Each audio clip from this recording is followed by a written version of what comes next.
It's not who I am underneath, but what I do that defines me. It's about pursuing something rather than waiting to see what comes along. Just take the first step, and the rest will follow.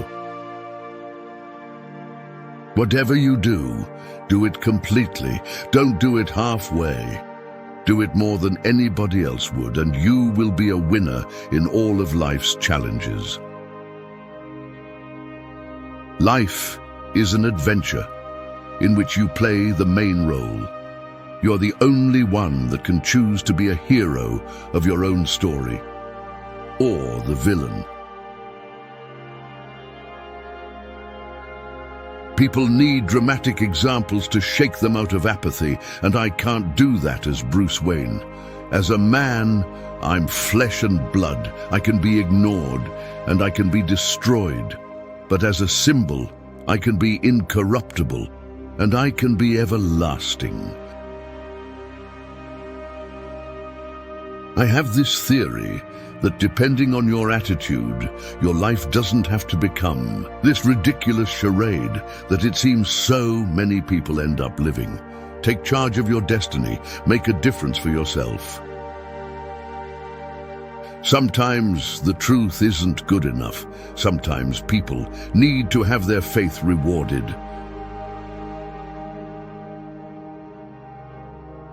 I feel like I'm pretty good, but I don't like to toot my own horn, you know. I want to let the work speak for itself and move on to the next thing. Always keep moving. Evolution is an essential part of a good life. I find something fascinating about the quiet man in the background who has no desire to be the center of attention. Usually, the quieter one in the group is the strongest. I like being responsible for myself. I built an unshakable routine. I had to build myself in these times with all the catastrophes going on. I learned how to make myself disciplined. The art of survival is a story that never ends. I want to do good work.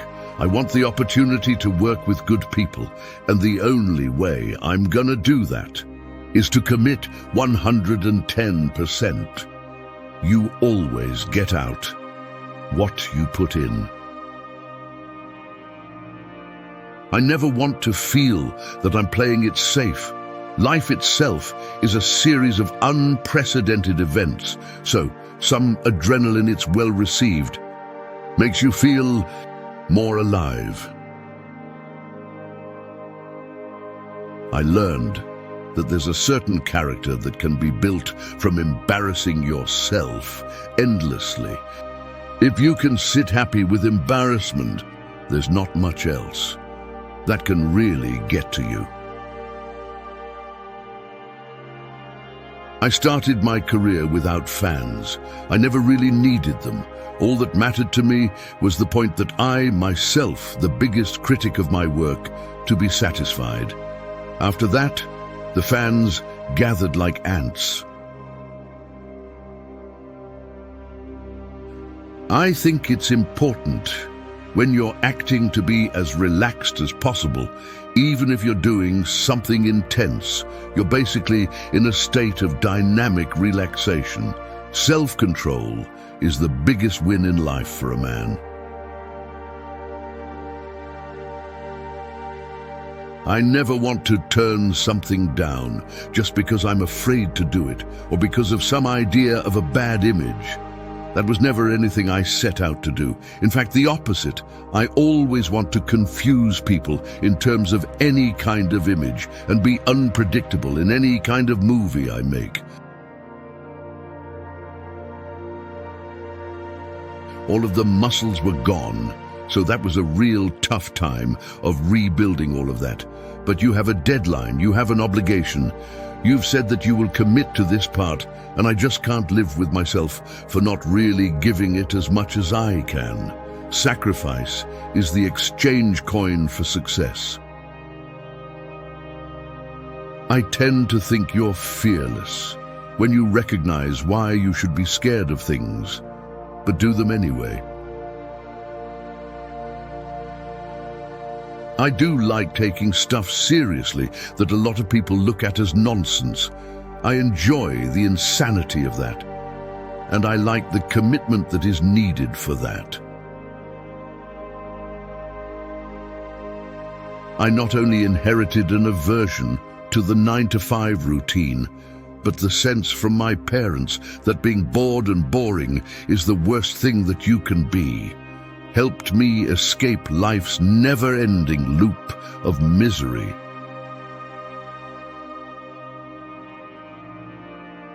You either decide to take the easy way out, which means you're only going to disappoint yourself and everybody else, or you take the risk right now and be seen like a fool, which is the only way you'll end up being exhilarated later on, when you actually make something of yourself.